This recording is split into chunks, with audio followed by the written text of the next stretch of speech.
الرجيم بسم الله الرحمن الرحيم السلام عليكم ورحمة الله وبركاته الحمد لله رب العالمين وبه نستعين على أمور الدنيا والدين والصلاة والسلام على سيد المرسلين وخاتم النبيين وعلى آله وأصحابه ومن تبعهم بإحسان إلى يوم الدين اللهم صل على سيدنا وحبيبنا وطبيب قلوبنا وأجسادنا وأرواحنا سيدنا محمد بن عبد الله الصادق الأمين وعلى آله وصحبه أجمعين سبحانك لا علم لنا إلا ما علمتنا إنك أنت العليم الحكيم ولا حول ولا قوة إلا بالله العلي العظيم. Yang dikasihi dan dihormati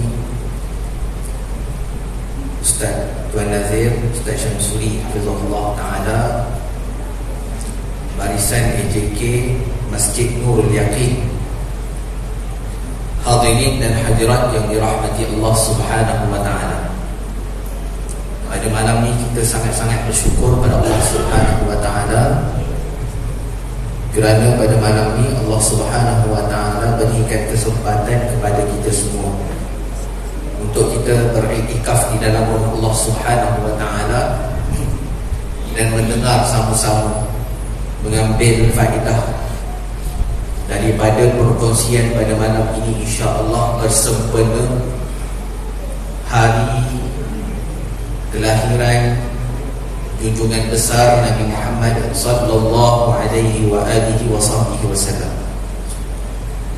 Ulama menyatakan bahawasanya hari yang paling afdal, yang paling besar, lebih besar daripada Lailatul Qadar, iaitu hari ketika lahirnya Rasulullah sallallahu alaihi wa alihi wasallam. Maknanya kita sambut Maulid Nabi sallallahu alaihi wasallam ini adalah untuk memperingati Rasulullah. Kita balik kepada ilmu balaghah, ilmu tata bahasa Arab, ilmu dikatakan itlaqul khas wa urida bihi al-umum, yang disebutkan khusus tetapi yang dimaksudkan adalah, yang disebutkan itu khusus tetapi yang dimaksudkan adalah umum. Apabila sebut tentang Maulid Nabi sallallahu alaihi wasallam, bukan bermakna kita hanya cerita tentang hari lahir saja, tetapi kita menceritakan keseluruhannya, kebanyakan daripada sirah Rasulullah SAW secara umum. Ada orang ingat bila sebut tentang Maulid Nabi SAW, sambut, dia kata tak boleh sambut Maulid Nabi SAW sebab Nabi tak buat, tapi sambut zikrah Rasulullah boleh. Sama je sebenarnya. Zikrah Rasulullah, Maulid tu nak ingat Nabi, zikrah Rasulullah ingat Nabi, sama je. Dia punya maksud, tujuannya sama. Dan intipatinya juga hampir sama, mungkin berbeza daripada sebahagian tempat, tetapi sama pada sebahagian tempat. Kalau di dalam sebahagian sambutan dibaca maulid, dinamakan maulid. Dalam kitab maulid, kalau kita cek satu-satu, dia cerita daripada awal mula-mula puji-pujian pada Allah Subhanahu wa Ta'ala, selawat kepada Rasulullah SAW, kepada ahli keluarga Rasulullah, kepada sahabat baginda Nabi SAW. Kemudian disebutkan bermula daripada kelahiran Nabi Muhammad SAW sampai besar Nabi SAW, disusulkan siapa, kemudian siapa yang ambil jaga Rasulullah SAW setelah wafat ayahanda Rasulullah, setelah wafat ayah ibunda Rasulullah, setelah wafat ninda Rasulullah sallallahu alaihi wa alihi wasallam, satu sampai diceritakan hukum hakam yang terdapat pada masalah sirah Nabi SAW terumpama di dalam kitab maulid karangan guru kami, guru saya lah, yang mana pernah belajar, Sayyid Al-Habib Umar bin Muhammad bin Salim bin Hafiz hafizahullah ta'ala, dan banyak lagi daripada kitab Barzanji dan sebagainya yang menceritakan tentang kelahiran Rasulullah dan juga sirah Rasulullah, khusus ni kepada karangan disebut kitab Maulid Ad-Diya Al-Lami', cahaya yang terang, cahaya yang bersinar, yang mana di dalamnya disebutkan wahfaz usul al-Mustafa. Sebab kita nak baca bahasa Arab, yang faham, yang tak faham disebut Masya Allah, sedapnya lah kata baca Alhamdulillahilladzi hadana bi'abdihil mukhtari man na'ana ilaihi bil idhni wa qad nadana labbaika ya man dallana wa hadana. Itu dia punya permulaan dia. Salla alaika Allahu bari'uka alladhi bika ya musyaffa'u khassana wa habana. Itu dia punya permulaan dia sampai kepada wahfaz usul al-Mustafa hatta tara fi silsilati usulihi adnana. Ini yang empat saya nak sebut. Wahfaz usul al-Mustafa, hafaz, ingatlah oleh kamu akan asal usul, asal muasalnya Rasulullah sallallahu alaihi wasallam, iaitu nasab Rasulullah. Hafal. Itu masuk, bila masuk daripada masalah nasab, nak menunjukkan seseorang itu cinta kepada Rasulullah sallallahu alaihi wasallam adalah dia hafalnya nasab Rasulullah sallallahu alaihi wasallam, hatta tara fi silsilati, sampai dia melihatkan rantaian daripada nasab Nabi sallallahu alaihi wasallam itu sampai kepada apa? Fi silsilati usulihi, asal muasalnya kepada Adnana, iaitu Sayyidina Adnan, iaitu Datuk Rasulullah sallallahu alaihi wasallam yang sezaman dengan Sayyidina Isa alaihi salam. Apa dia nama Nabi Muhammad SAW? Apa dia punya nasab dia? Muhammad bin Abdullah bin Abdul Muttalib bin Hashim bin Abdul Manaf bin Qusay bin Kilab bin Murrah bin Ka'ab bin Lu'ay bin Ghalib bin Fihr bin Malik bin Nadir bin Kinanah bin Khuzaimah bin Mudrikah bin Ilyas bin Mudar bin Nizar bin Ma'ad bin Adnan. Sampai Adnan. Hafal. Budak-budak kecil masa zaman saya pergi belajar dulu, budak kecil dia tanya saya, budak kecil baru umur dalam 8-9 tahun, dia duduk dengan saya belanja dia makan. Lepas tu dia tanya saya, abang, tapi dia tak cakap lah abang, dia cakap bahasa Arab lah, ya anta tahfaz nasab Nabi sallallahu alaihi wasallam. Dia tanya, hafal tak nasab Nabi sallallahu alaihi wasallam? Kita duduk masa tu duduk ingat tak ingat lah nasab Nabi ni, ingat tak ingat, hafal lupa, sampai balik pun duduk ingat, tertukar. Akhirnya macam mana kita punya usaha nak mengingatkan nasab Rasulullah SAW? Apa usaha dia? Usaha dia kita buat jadi wirid. Itu dia kata, Ustaz, bid'ah Ustaz, mana ada orang baca wirid nasab Rasulullah SAW? Bukan masalah kita jadikan wirid tu supaya kita ingat nasab Nabi SAW. Habis je solat, saya akan baca nasab Rasulullah SAW. Habis solat, 5 kali sehari solat, 5 kalilah saya baca nasab Nabi SAW, sampai betul-betul ingat. Kenapa sampai Adnan saja Ustaz? Kan banyak lagi sampai Nabi Adam ada. Ya betul, tak salah, ada yang sebut sampai Nabi Adam alaihissalam. Ya, tetapi kenapa sekadar kepada Adnan? Kerana nasab Nabi sallallahu alaihi wasallam sampai kepada Sayyidina Adnan itu adalah yang ittifaq ulama, yang dipersetujui oleh ramai ulama. Tetapi daripada Adnan sampai kepada Nabi Adam AS itu terdapat sampai Nabi Ismail, sampai Nabi Ibrahim. Nabi Ismail, Nabi Ibrahim tu memang ittifaq lah. Rasulullah kata Rasulullah daripada Ismail dan daripada Ibrahim. Tetapi di pertengahan tu terdapat sangat banyak khilaf. Maka Rasulullah SAW sebut daripada hadis, Rasulullah kata kadzaba nassabun, pendustalah bagi yang menasabkan Nabi SAW di antara Adnan sampai kepada Nabi Ismail dan juga Nabi Ibrahim alaihi wassalam. Jadi kita nak ingat Nabi SAW, ini adalah salah satu cara. Kenapa Ustaz 12 Rabiul Awal sedangkan 12 Rabiul Awal itu ada khilaf? Tak mengapalah, kita mungkin ambil pendapat masyhur para ulama. Ulama menyatakan bahawasanya hari kelahiran Rasulullah sallallahu alaihi wasallam iaitu 12 Rabiul Awal. Terdapat khilaf, perselisihan pendapat tentang hari kelahiran Rasulullah. Bukan sahaja khilaf pada hari lahir, tarikh lahir tu, bukan khilaf pada situ saja. Khilaf hatta kepada bulan, disebutkan di dalam kitab Bahjatul Mahafil. Wa bughyatul amathil fi talkhis as-siyari was-syama'il, yang disebutkan dalam kitab tersebut tentang hari kelahiran Rasulullah dan juga tarikh kelahiran Rasulullah. Ada yang menyatakan bahawasanya Rasulullah lahir pada awal Rabiul Awal. Ada yang kata Rasulullah lahir pada 2 Rabiul Awal. Ada yang kata 3, ada yang kata 8, ada yang kata 9. Di dalam kitab Sirah Nurul Yakin, Masjid Nurul Yakin, ada kitab nama Nurul Yaqin fi Sirati Sayyidil Mursalin, tentang sirah Rasulullah sallallahu alaihi wasallam. Kitab dia tak terlalu tebal. Boleh dapatkan dalam Shopee. Boleh dapatkan dalam Shopee. Dan hari ni pun ada kitab juga dengan saya ni. Kitab tentang kehidupan Rasulullah sallallahu alaihi wasallam. Iaitu amalan 24 jam dalam kehidupan Rasulullah SAW yang dipetik, yang diambil daripada kitab Syama'il Rasulullah SAW yang menceritakan tentang amalan Rasulullah 24 jam. Boleh dapatkan dengan Abang Nizam, InsyaAllah. Nak cerita dalam kitab tu disebut, Syekh Bashar Al-Falaki dia kata apa? Rasulullah lahir pada 9 Rabiul Awal, mengikut ilmu falak. Dia cek dia kata 9 Rabiul Awal. Tak mengapalah.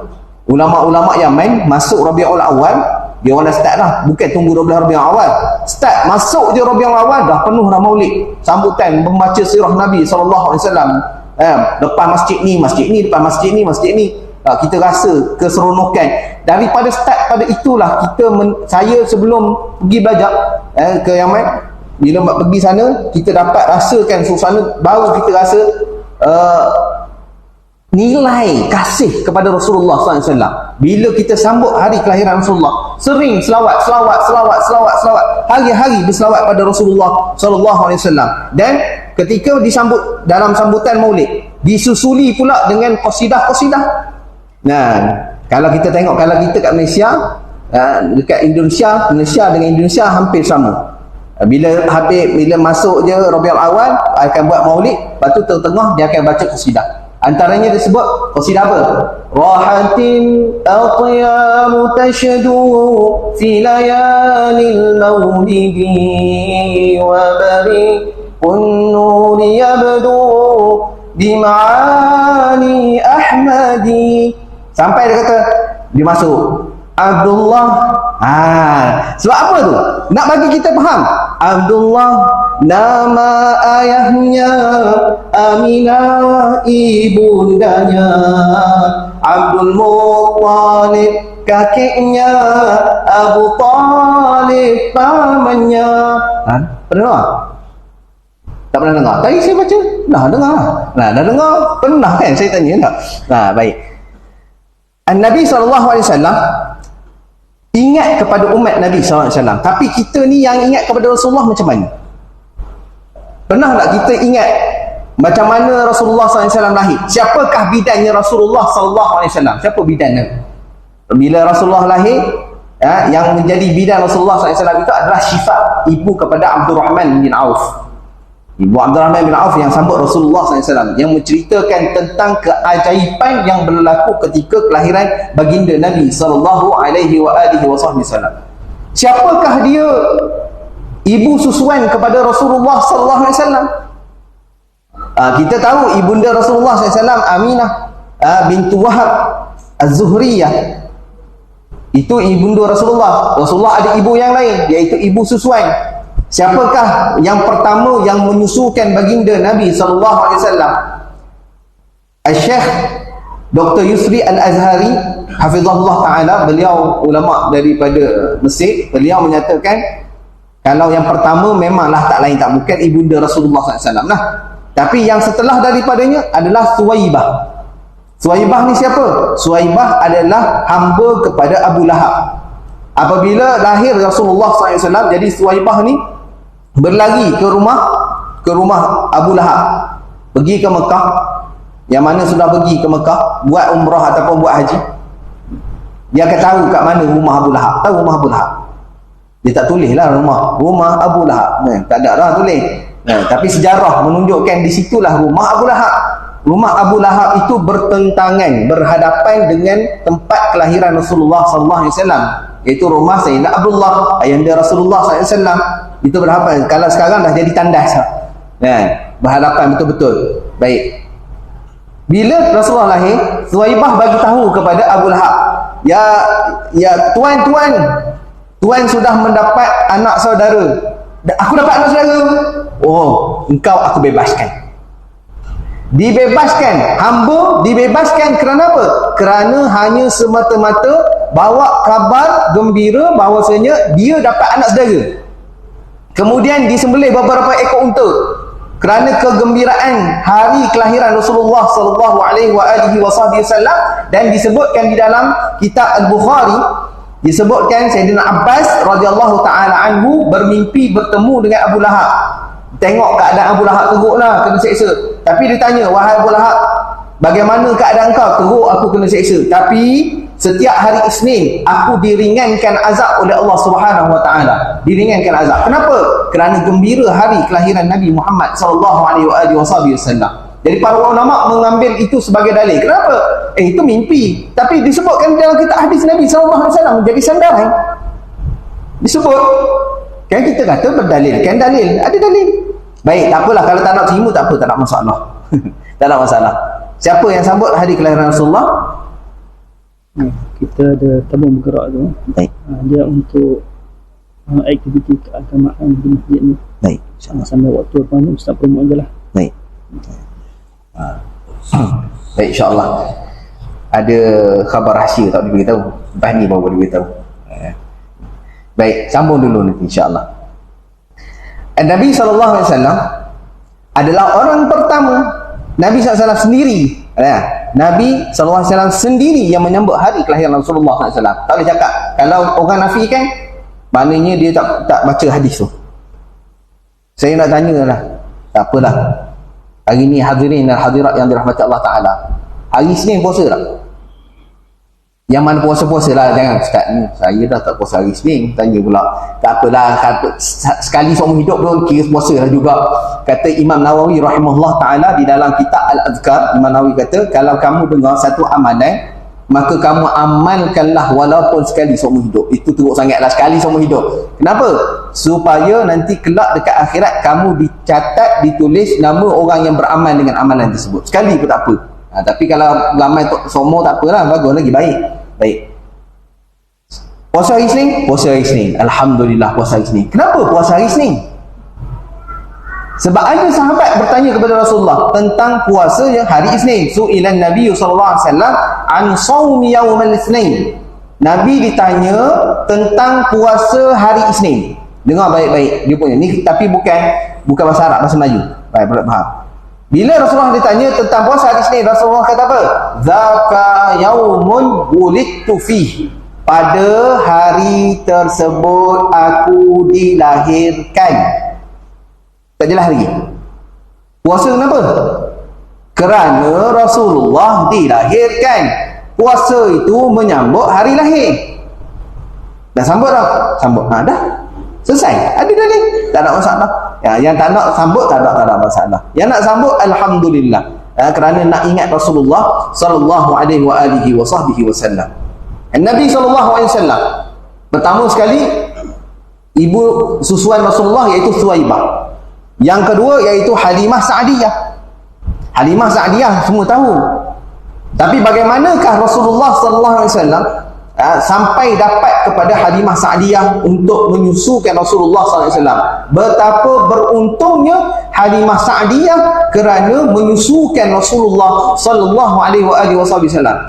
Dulu ni kita masuk cerita ni kan, kata kalau kita tak sambut hari Maulid Nabi SAW ataupun tak ikut pengajian, tak dengar tazkirah, tak datang masjid dengar ceramah, kita tak akan tahu. Tapi alhamdulillah hari ni hari untuk kita dengar kisah sirah Rasulullah SAW.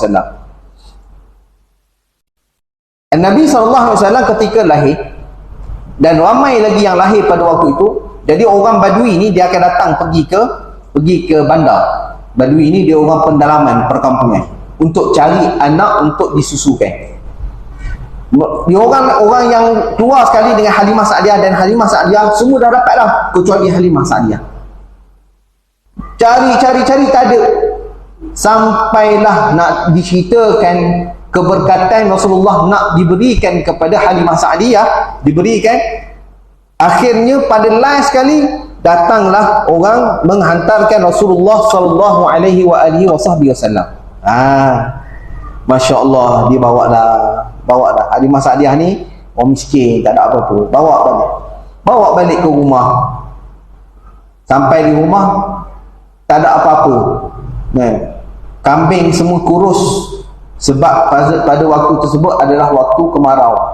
Kambing kurus, kambing pun tak boleh nak keluar susu. Dan Halimah Sa'diyah pun ada ramai anak, antaranya Syaimah, antaranya Anisah, antaranya Abdullah. Itu adik-beradik susuan Rasulullah sallallahu alaihi wasallam. Mereka semua peluk agama Islam. Rasulullah gembira sangat. Kegembiraan Rasulullah SAW tentang dengan susuan itu, sehingga Rasulullah SAW merdekakan daripada kabilah Hawazin.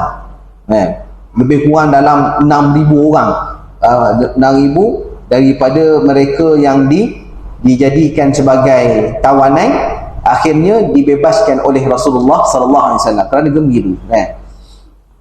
Jadi Halimah Sa'diyah pada waktu tu susu tak apa nak keluar sebab tak boleh nak makan sangat, tak ada ni. Tapi oleh kerana Rasulullah SAW datang, bila Rasulullah datang je, kambing jadi gemuk, susu pun keluar, sehingga Rasulullah SAW dapat menyusu. Adik-beradik susuan Rasulullah yang lain pun dapat menyusu dengan baginda Nabi SAW. Bersama-sama semua dapat menyusu. Keberkatan daripada Nabi SAW. Hidup Halimah Sa'diyah berubah daripada jadi tak seberapa, akhirnya Allah Subhanahu Wa Taala angkat darjat dia. Kerana apa? Kerana Rasulullah sallallahu alaihi wasallam. Kita nak letakkan Rasulullah sallallahu alaihi wasallam dalam hati kita, supaya kehidupan kita ni berkat. Setiap hari kita selawat pada Rasulullah sallallahu alaihi wasallam. Rasulullah sallallahu alaihi wasallam membesar. Akhirnya pada umur 5 tahun disebutkan Rasulullah dihantar balik semula kepada ibunda Rasulullah sallallahu alaihi wasallam. Kenapa dihantar balik? Kerana berlaku peristiwa belah dada Rasulullah SAW. Datang 3 orang pemuda, disebutkan ada yang menyatakan bahawasanya yang bersama itu adalah Jibril, juga Israfil dan juga Izrail. Dia khilaf 2 lagi daripada kalangan malaikat tersebut. 3 malaikat yang datang, tapi berupa dengan manusia pada waktu itu. Adik-beradik susuan Rasulullah SAW bila tengok 3 pemuda tadi datang ambil Rasulullah SAW, kemudian dibaringkan Rasulullah, dibelah dada Rasulullah, mereka semua jadi takut, pucat, balik-balik tengok, mami. Tak ada panggil mami lah, contoh lah. Ya ummah, Arab dia panggil itu. Apa ni? Kenapa? Ni tengok apa yang dah berlaku dengan Muhammad. Ada 3 orang pemuda yang tangkap dia, jatuh, baringkan dia, kemudian dibelah dada. Takut mak ni. Takut Sayyidatina Halimah Sa'diyah. Kemudian bila Rasulullah pulang, pucat ke Rasulullah, dia ambil Rasulullah, hantar kepada ibunda Rasulullah sallallahu alaihi wasallam.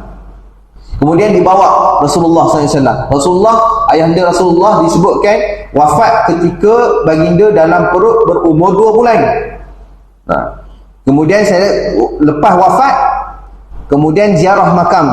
Disebutkan dalam kitab-kitab sirah, ibunda Rasulullah sallallahu alaihi wasallam bawa Rasulullah bersama dengan hamba yang dihadiahkan oleh Abdul Muttalib kepada ayahanda Rasulullah sallallahu alaihi wasallam. Jadi bila Abdullah berkahwin dengan Sayyidatina Aminah, orang baru kahwin, jadi Abdul Muttalib menghadiahkan hamba untuk berkhidmat kepada pengantin baru, dihadiahkan Ummu Aiman. Jadi Ummu Aiman ni hadiah daripada Abdul Muttalib, hadiahkan Ummu Aiman, yang Ummu Aiman ni pun hadiah daripada Abraha. Abraha menghadiahkan Ummu Aiman kepada Abdul Muttalib, kemudian Abdul Muttalib menghadiahkan Ummu Aiman kepada ayahanda Rasulullah sallallahu alaihi wasallam. Dalam perjalanan pergi balik daripada ziarah makam Rasulullah dan ziarah makam ayahanda Rasulullah sallallahu alaihi wasallam, ketika pulang sampai di Abwa. Bila sampai di Abwa, Sayyidatina Aminah sakit di sana. Tengok keadaan masa tu umur Nabi SAW masih kecil lagi pada umur. Rasulullah melihat ibundanya meninggal, wafat di hadapan mata Rasulullah SAW. Allah, dah lah ayah dah tak ada. Bila pulang daripada ziarah makam ayahandanya, sampai di tengah-tengah perjalanan di Abwa, tinggal beberapa kilometer lagi nak sampai ke Mekah, jauh lagi. Di situlah wafatnya Sayyidatina Aminah ibunda Rasulullah sallallahu alaihi wasallam. Kalaulah kita di tempatnya Rasulullah SAW, macam mana keadaan? Kita kecil lagi, macam mana keadaan? Tak esok-esok saya sendiri pengalaman, tak payah kata saya sendiri. Ayah saya meninggal ketika saya berumur 13 tahun. Dah besar jugalah 13 tahun. Balik daripada belajar di Kelantan, umur 13 tahun belajar di Kelantan. Balik sendiri, sorang-sorang balik. Naik taksi, ustaz hantar ke tempat taksi, naik balik sampai ke rumah, tengok betul ke ni betul ke ni. Hari sebelum ayah saya meninggal, cerita sirah saya pula kan. Dah nak cerita kan, kita rasa perasaan yang kita rasa. Siapa tak kena dia tak tahu, siapa yang kena dia akan tahu. Tapi janganlah apa minta mak lah, jangan. Baik, saya sebelum daripada pulang ke Pahang, saya rasa Pahang, daripada Kelantan, ustaz saya kata, Iqbal balik, ayah setengah sakit. Kita pun sukalah budak-budak umur 13 tahun dah duduk sekolah tahfiz berbulan-bulan, masya-Allah.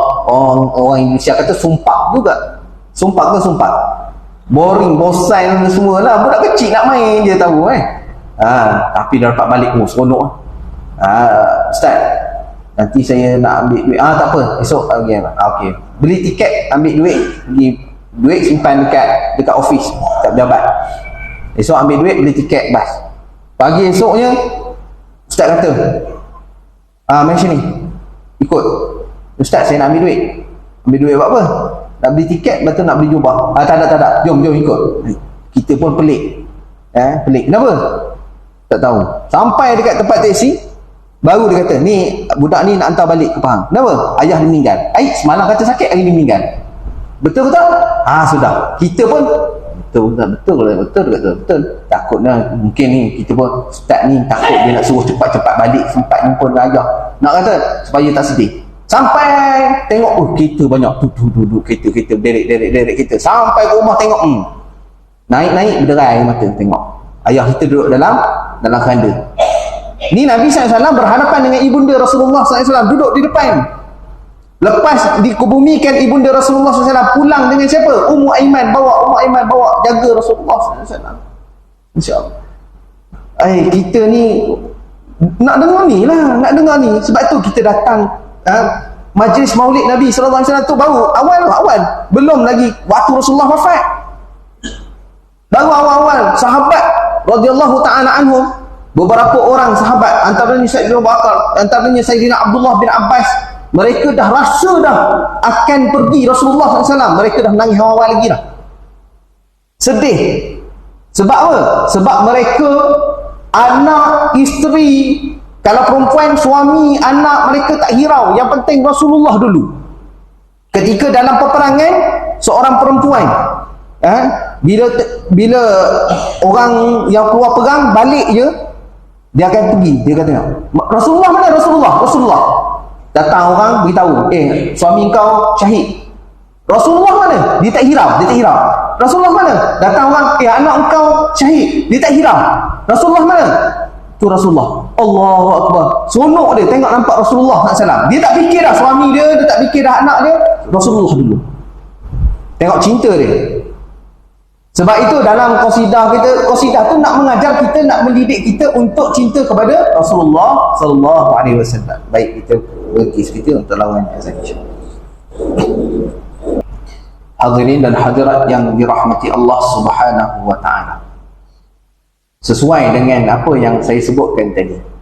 Kisah disebutkan dalam qasidah. Orang ni dia senang menghafal dengan nada. Anak-anak Nabi ada 7 orang. Lagi adik tahu? 3 laki-laki, 4 perempuan. Lagi?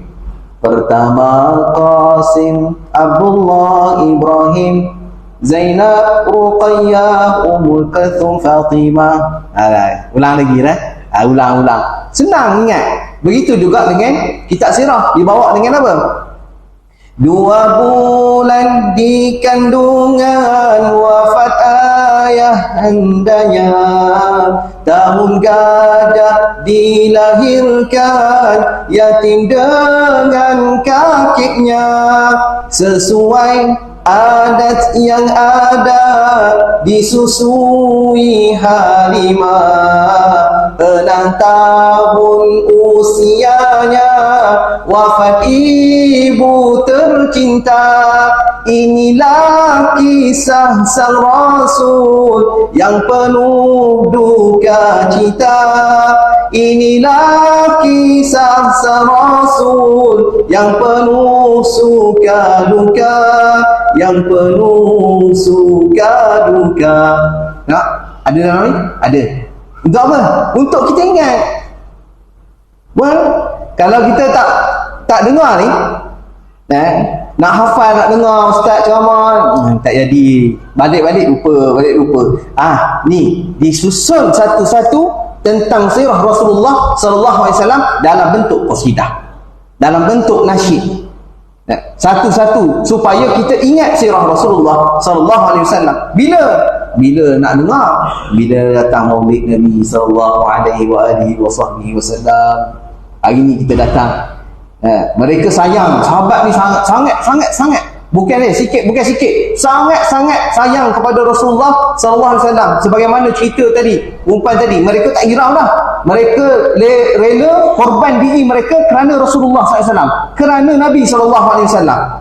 Dan disebut di dalam kitab sirah Rasulullah sallallahu alaihi wasallam, antaranya kitab yang saya sebutkan tadi, Bahjatul Mahafil wa Bughyatul Amathil fi Talkhis as-Siyar wa Syama'il, disebutkan oleh ulama daripada Yaman, Huraidah muhaddisin. Beliau mengatakan ada 8 orang yang menjaga Rasulullah sallallahu alaihi wasallam. Antaranya Sa'ad bin Mu'az. Di dalam perang Badar, dia kawan Nabi sallallahu alaihi wasallam, jaga Nabi sallallahu alaihi wasallam dalam peperangan Badar. Sa'ad bin Mu'az ni, dia adalah ketua kabilah Aus. Dia ketua kabilah, tapi dia yang jaga Nabi sallallahu alaihi wasallam. Yang kedua, Zakwan bin Abdullah. Yang ketiga, Muhammad bin Maslamah di dalam peperangan Uhud. Zubair bin Awam di dalam peperangan Khandaq, jaga Rasulullah. Abbad bin Bishr, Sa'ad bin Abi Waqqas, pemanah Rasulullah SAW. Abu Ayyub Al-Ansari yang menjaga Rasulullah di dalam peperangan Khaybar. Bilal bin Rabah di dalam ketika di Wadi Qura yang menjaga Rasulullah SAW. Kenapa mereka jaga Nabi SAW? Sebab mereka takut berlaku sesuatu pada Rasulullah sallallahu alaihi wasallam. Sayyidina Abu Bakar radhiyallahu taala anhu ketika bersama dengan Nabi sallallahu alaihi wasallam di dalam gua Ats-Tsawr, bagaimana rasa takut bila datang orang kafir musyrikin duduk dekat pintu gua. Sikit dia kata Sayyidina Abu Bakar, ya Rasulullah, kalaulah mereka intai sikit di bawah tapak kaki, dekat tempat kaki dia intai sikit, nescaya mereka nampak kita. Sayyidina Abu Bakar risau kat siapa? Bukan dia risau diri dia. Tapi Rasulullah tenangkan Sayyidina Abu Bakar. Wahai Abu Bakar, tengok sana tu, ada jalan. Oh, nampak Rasulullah, mukjizat Rasulullah SAW. Nampak? Tak risau. Tapi Sayyidina Abu Bakar risau. Risau kepada Rasulullah SAW. Dia takut berlaku sesuatu kepada Nabi Muhammad SAW. Sehingga disebutkan Abdullah bin Syaqiq berkata, dia kata Rasulullah SAW dijaga sehingga turun ayat wallahu ya'simuka minan nas. Mereka jaga Nabi SAW. Bila turun ayat ni, sesungguhnya Allah Subhanahu Wa Taala yang pelihara kamu daripada kejahatan manusia. Maka Rasulullah keluar daripada, jenguk kepalanya daripada kubah. Rasulullah kata, yang mana jaga, baliklah, tak perlulah jaga. Kerana apa? Kerana dekat Allah Subhanahu Wa Taala yang menjaga.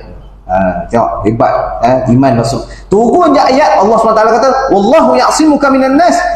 Sungguhnya Allah Taala yang memelihara kamu daripada manusia. Baik, orang akan bertanya. Kalaulah macam tu, kenapa Nabi SAW patah gigi?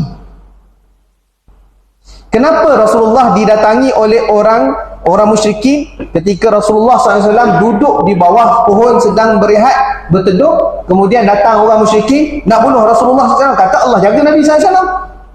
Rasulullah luka bahagian kepala Nabi SAW. Kata Rasulullah dijaga oleh Allah Subhanahu Wa Taala. Kata ulama, dia kata apa? Allah menjaga Rasulullah SAW itu daripada dibunuh ataupun dizalimi, daripada orang-orang yang jahat. Maknanya Rasulullah tak akan dibunuh. Ketika Rasulullah sedang berteduh di bawah pohon, datang orang musyrikin, hunuskan pisau pedang kepada Rasulullah SAW. Dia kata, siapa nak selamat? Rasulullah buka mata, tengok dia tengah hunus. Kalau kita habis dah, cair dah. Cair apa? Cair habis dah, seluar habis dah, keluar dah. Kalau zaman sekarang tak ada dah. Dia kata apa? Pistol dah letak atas kepala. Oh, saya punya sahabat waktu duduk di Yaman kena letak pistol atas kepala. Dia kata dah jalan dah tak berasa dah. Jalan dah tak berasa dah. Saya punya saudara saya. Waktu tengah solat sujud. Orang Yaman ni dia bawa bukan biasa-biasa, dia bawa AK-47. Tahu AK-47? Tengah solat, tengah sujud. Orang Arab tu letak senapang bucu dia punya muncung tu dekat kepala dia. Dia nampak je muncung tu, dia terus tolak. Dia tengah sujud tu, dia serik kepala dia ke depan sikit supaya apa? Muncung senapang tu duduk lalu bawah dia. Oh, masya-Allah. Takut. Masya-Allah. Tapi Nabi SAW kata apa? Siapa jaga? Allah. Kita nak agak-agak kita boleh. Kalau kita sebut Allah, berani ya sebut. Siapa jaga kau? Allah. Oh, masya-Allah, hebat. Jatuh terus pedang. Pisau yang dia pegang tu jatuh terus. Sebab Allah SWT yang jaga Nabi sallallahu alaihi wasallam.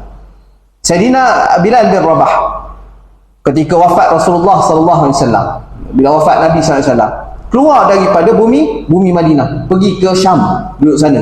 Tak mampu nak tengok tempat-tempat beliau bersama dengan baginda Nabi sallallahu alaihi wasallam. Antara orang yang berkhidmat dengan Rasulullah sallallahu alaihi wasallam iaitu siapa? Iaitu Sayyidina Anas bin Malik. Rasulullah bila sampai di sana ketika beliau berumur 10 tahun. Dia berkhidmat dengan Rasulullah SAW. Dia kata Sayyidina Anas bin Malik, rahmatnya Nabi SAW dengan umat Rasulullah. Bila aku buat sesuatu, kata Sayyidina Anas bin Malik, lima fa'alta. Rasulullah tak pernah cakap lima fa'alta. Kenapa kamu buat? Kalau aku tak buat, maka Rasulullah kata apa? Kenapa kamu tinggal? Rasulullah tak pernah sekali pun kata kenapa kamu buat? Kenapa kamu tak buat? Tak ada. Berapa tahun berkhidmat dengan Rasulullah SAW, tidak pernah dengar daripada mulut Rasulullah kenapa. Kalau kita, mak kita, kenapa buat tu? Sikit. Kenapa? Ayah? Kenapa buat macam tu? Kenapa buat? Ayah? Kenapa tak buat? Tapi Rasulullah tak pernah keluar sekali pun. Siapa lagi? Abdullah bin Mas'ud radhiyallahu taala anhu. Abdullah bin Mas'ud, khadim Rasulullah yang berkhidmat kepada Nabi sallallahu alaihi wasallam. Apa dia punya khidmat? Antaranya khidmatnya adalah bawa selipar Rasulullah. Bila Rasulullah duduk, dia akan cabut selipar daripada kaki Rasulullah. Dia yang ambil selipar Rasulullah. Dia cabut, dia ambil. Dia letak mana selipar Rasulullah? Agak-agak abang letak mana? Agak letak mana? Dia letak dekat dia punya sini. Dekat lengan. Fi zira'i. Wa ja'ala fi zira'i disebut. Dia meletakkan di bahagian. Macam mana wallahu a'lam lah. Mungkin macam kita di zaman dulu main bola tu, sarung kan. Adik-adik main bola, tak ada glove, dia masuk sarung kan. Kadang-kadang kita ni takut jatuh apa semua, letak dekat sini. Dia sarung, dia letak kat sini. Dia tak letak kat bawah. Sifat Rasulullah SAW. Orang sekarang marah, letak capan Nabi SAW tu, lakaran capan Nabi SAW, dia marah letak macam abang pakai ni. Silap-silap kena hentam selalu.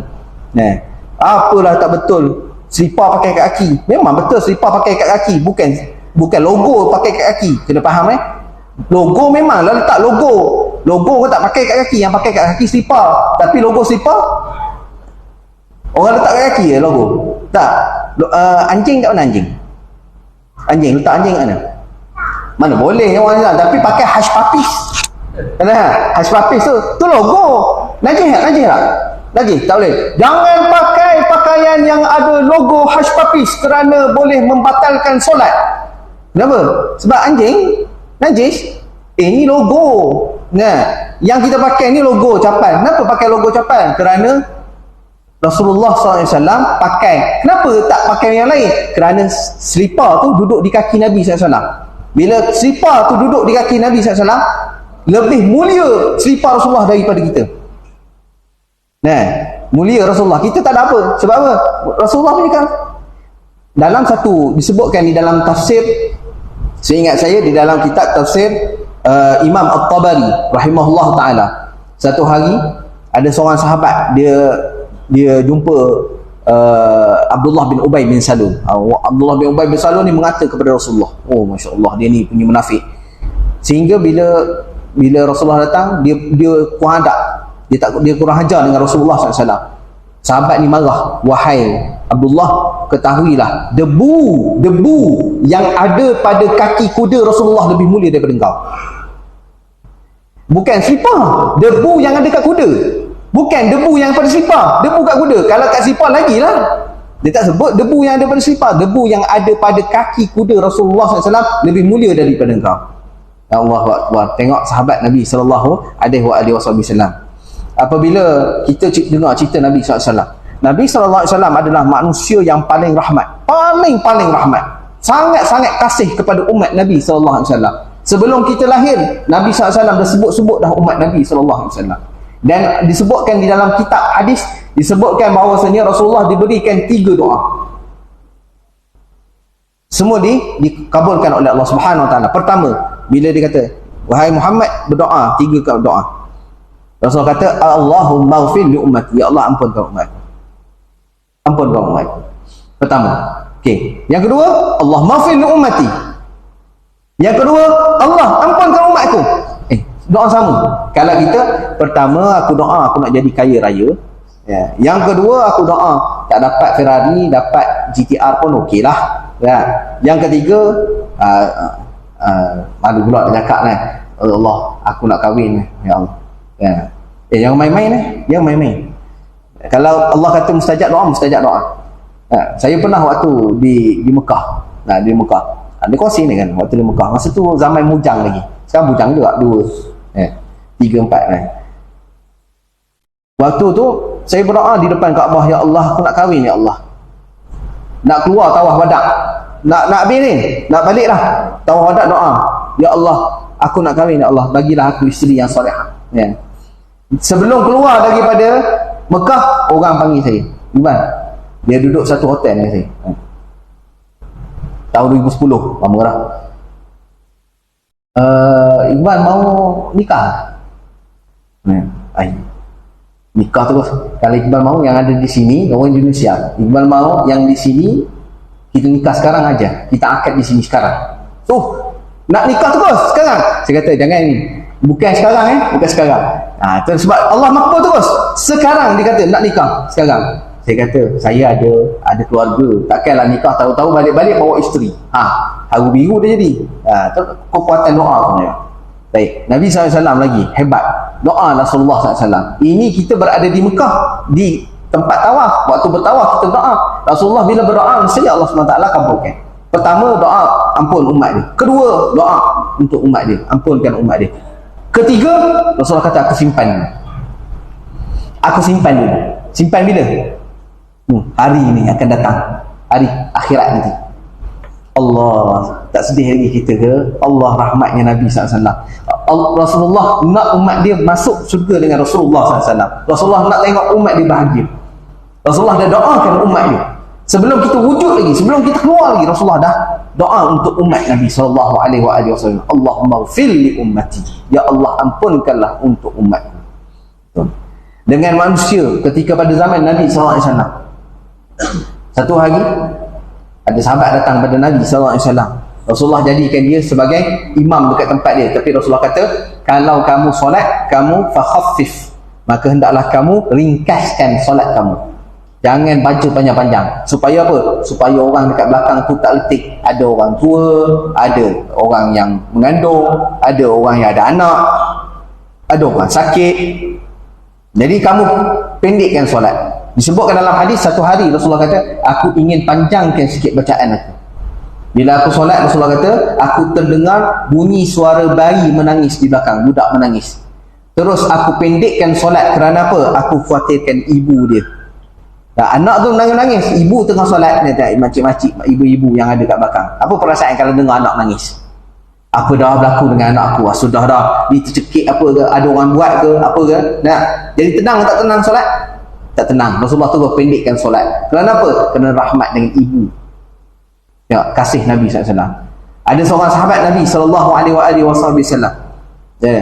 Disebutkan Rasulullah SAW satu hari dia tengok Rasulullah cium Sayyidina Hasan dengan Sayyidina Husain radhiyallahu taala anhuma. Berkata seorang sahabat, dia kata Al-Aqra bin Habis At-Tamimi, dia kata aku ada 10 orang anak, aku ada 10 orang anak, tapi aku tak pernah pun cium anak aku, tak pernah cium pun. 10 orang anak, seorang pun tak pernah cium. Maka Rasulullah terdengar bila Rasulullah cium Sayyidina Hasan dan Husain, maka sahabat ni berkata dengan sahabat lain, Al-Aqra ni, dia kata aku ada 10 orang anak tapi aku tak pernah cium pun. Rasulullah terdengar. Maka Rasulullah kata apa? Man la yarham la yurham. Barang siapa yang tidak mengasihi, maka dia tidak dikasihi. Allah, ya kan? Kita tak kasih lagi dengan Nabi. Balik ni, bukan balik ni, sekarang hati kita sentiasa ingat pada Nabi, selawat supaya kita punya darah daging ni sudah bercampur dengan selawat pada Rasulullah sallallahu alaihi wasallam hidup kita. Bila kita selawat, Allah Subhanahu wa taala balas. Allah Taala balas sebab kita satu selawat je. Bukan orang, bukan Ustaz Syamsuri, bukan saya, bukan Abang Nizam, bukan Abang Adnan, bukan Abang Karim, bukan Haji Ahmad, bukan Haji Kasim, bukan itu selawat untuk kita. Tak. Yang balas selawat kita Allah. Allah yang cipta kita, Allah balas selawat. Kita selawat satu selawat, Allahumma salli ala Muhammad ke, Allahumma salli ala Sayyidina Muhammad ke, ikutlah selawat apa-apa pun nak selawat, mengikut pendapat jumhur ulama, selagi mana selawat, nak selawat najiyah ke, nak selawat tafrijiyah ke, nak selawat munjiyah ke, nak selawat al-fatih ke, nak selawat apa-apa jenis selawat lah, selawat Nuril Anwar ke, ikutlah selawat, penting selawat baik, Allah balas 10 kali selawat. Kita hidup dalam rahmat. Satu selawat, baru satu selawat 10 kali selawat 100 kali selawat 1000. Selawat. Kalau setiap saat, setiap nafas, setiap kedipan mata, setiap perjalanan kita, diam, bergerak kita selawat pada Nabi SAW, agak-agak berapa banyak selawat. Habis balik nanti atas dunia, Allah balas selawat. Baik, nanti ke akhirat Rasulullah kata inna awlan nasi bi yaumal qiyamah aktsaruhum alayya salah. Orang yang paling layak, yang afdal, yang dekat dengan aku, yang hampir dengan aku adalah orang yang paling banyak selawat. Dahsyat ni. Dahsyat hari kiamat. Kita duduk dengar je. Kadang-kadang ada penyampaian yang menyebabkan kita ni dapat bayangkan bagaimana kedahsyatan hari kiamat, hari mahsyar. Masing-masing nafsi, hatta anbiya, sehingga kan para anbiya pun kata nafsi.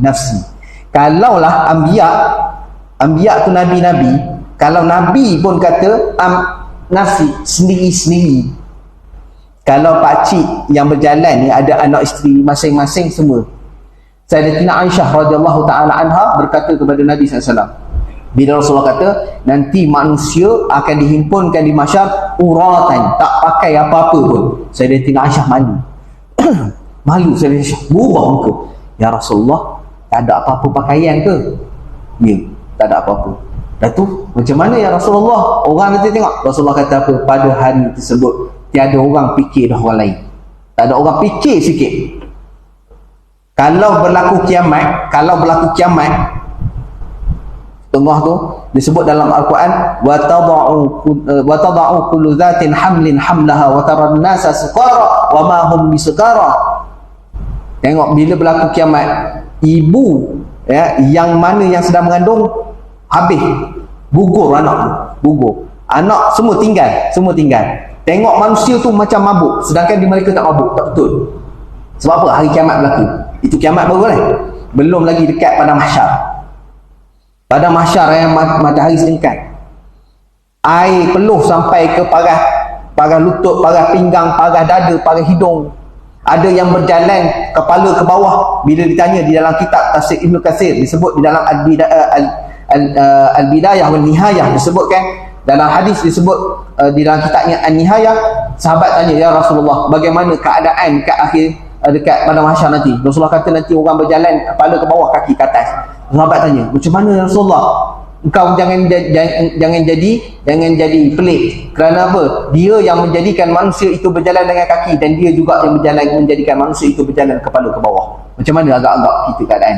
Yang mana yang takabur Allah jadikan sekecil-kecil manusia. Tengok cerita Ant-Man.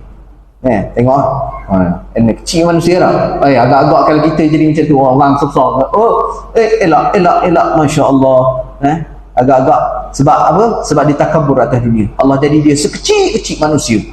Ada yang leher panjang. Sebab apa? Bila leher panjang tu adalah muazzin. Kenapa leher panjang? Sebab dia boleh nampak. Bila jalan nampak semua.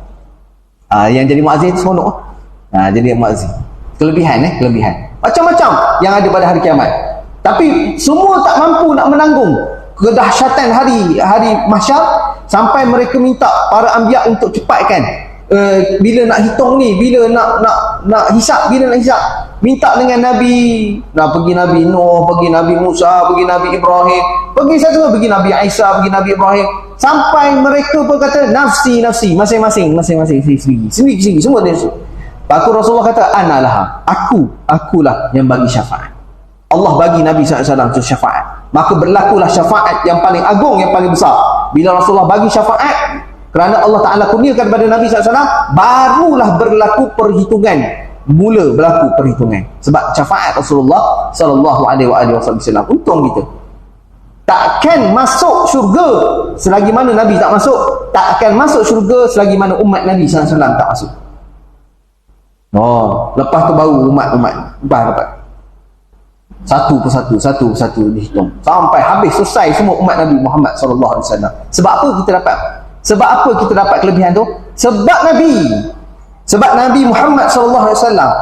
Hari ni kita sekadar duduk dalam masjid dengar tazkirah untuk mendapat kasih, nak dengar supaya apa yang disampaikan masuk dalam hati kita, dalam sanubari kita, menyebabkan kita kasih dan rindu kepada Rasulullah sallallahu alaihi wasallam. Ada orang pergi makam Nabi, tak masuk lagi, baru sampai Madinah, turun, derai air mata. Turun, Allahu Akbar, sayu, ya Allah, tak tahan, nangis. Sampai nak masuk, bila dah sampai Madinah, ada nak masuk pintu, Allah, ingat Rasulullah. Duduk dalam, ada yang duduk dalam Raudhah, nangis, Allahu Akbar, ingat kepada Rasulullah SAW. Kita tak sampai lagi belum. InsyaAllah, mudah-mudahan Allah Subhanahu Wa Taala berikan kepada kita kasih kepada Nabi SAW, iaitu kasih yang hakiki sebenar. Nak kasih kepada siapa lagi? Kasih kepada isteri, kasih kepada anak, kasih kepada harta, sayang kepada harta, tak menjamin apa-apa, tak menjamin. Sebab itu Rasulullah kata kepada Sayyidina Umar, wahai Umar, bagaimanakah iman kamu? Wahai Umar, Sayyidina Umar kata, iman aku mencintai kamu melebihi daripada segalanya melainkan diriku. Maknanya yang lain semua bawah Rasulullah dulu, tapi tak melebihi diri dia. Rasulullah kata, wahai Umar, diri kamu pun sama. Terus Sayyidina Umar tukar. Ya Rasulullah, mulai sekarang aku cintai kamu melebihi daripada segalanya, hatta pada diriku sekalipun aku cinta lebih kepada kamu, wahai Muhammad, wahai Rasulullah. Maka Rasulullah kata, al-an ya Umar, sekarang baru sempurna iman kamu. La yu'minu ahadukum, tidak beriman seseorang itu, hatta akuna ahabba ilaihi min walidihi wa waladihi wan nasi ajma'in. Tidak beriman seseorang itu sehingga aku ini lebih dikasihi di dalam dirinya melebihi daripada dia kasih kepada anaknya, ibu dan bapanya, dan juga anak-anaknya, dan juga sekalian manusia di atas muka bumi Allah Subhanahu Wa Taala. Rasulullah segala-galanya. Yang besar. Ada orang kata, apa ni melebih-lebih pula sambut la ilaha illallah, lebih-lebih pula. Kenapa Allah SWT suruh kita salawat kepada Nabi SAW setiap masa? Innallaha wa malaikatahu. Faham dulu, Allah mula dengan diri dia. Bila Allah mula dengan zat Allah Ta'ala yang mulia, salawat pada Nabi SAW, maknanya agunglah Nabi SAW. Wa man yu'azzim sya'airallah, barang siapa yang mengagungkan syiar Allah Ta'ala. Siapa? Nabi SAW syiar Allah Ta'ala. Kalau tak ada Nabi, tak ada solat, tak ada Nabi, tak tahu wuduk, tak ada Nabi, tak ada zakat, tak ada Nabi. Kita tahu semua daripada siapa? Tahu solat pada Rasulullah. Sallu kama ra'aitumuni usalli. Solatlah kamu sebagaimana kamu lihat aku solat. Semua ajaran sebenarnya Rasulullah SAW. Disebut dalam kitab-kitab kebanyakan, dia kata musyarri', orang yang mensyariatkan, orang yang diberikan amanah oleh Allah SWT itu Rasulullah SAW untuk menyampaikan risalah kepada umat Rasulullah SAW. InsyaAllah cukup sekadar ini dulu. Mudah-mudahan Allah Subhanahu Wa Taala kuatkan hati kita untuk terus mendekatkan diri kita dengan junjungan besar Nabi Muhammad sallallahu alaihi wasallam. Banyak lagi nak dikongsikan, tetapi mungkin sekarang masa tidak mengizinkan kita akan tunaikan solat terlebih dulu. InsyaAllah kita akan teruskan program seterusnya setelah daripada solat, insyaAllah. Saya mohon maaf yang baik itu daripada Allah Subhanahu wa taala, yang kurang itu adalah kerana kelemahan saya. Kita tangguh dengan kafaratul majlis dan juga subhanakallahumma wa bihamdika asyhadu an la ilaha illa anta astaghfiruka wa atubu ilaik. Bismillahirrahmanirrahim. Wal 'asri innal insana lafi khusr illa alladhina amanu bis solihati wa tawassaw bil haqqi wa tawassaw bis sabr. Assalamualaikum warahmatullahi wabarakatuh.